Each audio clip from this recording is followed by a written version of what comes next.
शुभ संध्या। मुझे आपण मानक कहबी कि सुखिला काश विषय।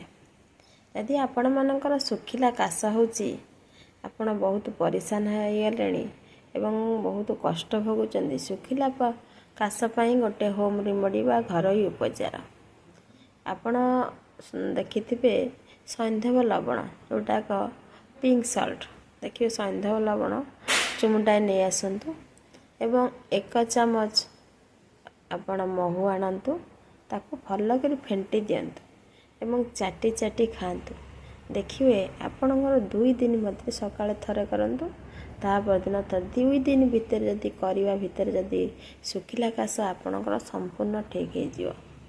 एही उपायटू आपणांतु एवं सुस्थ रुहंतु। निश्चिंत ए समय बहुत काश ठंडा होची एही समय एही उपायटू अवलंबन करंतु।